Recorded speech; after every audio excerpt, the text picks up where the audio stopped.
Et cette fois, ça veut dire que vous qui nous croyez. Quand vous dites que nous avons donné ici.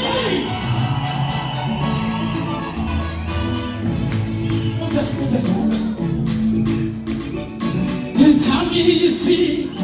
Il t'a monté là. Il quisera.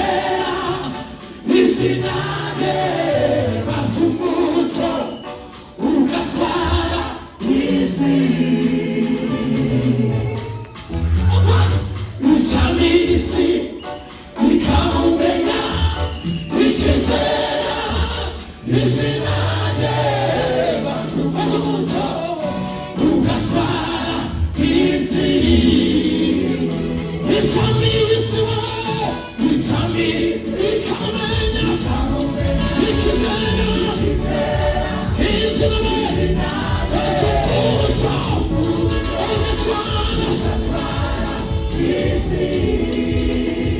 It's a music.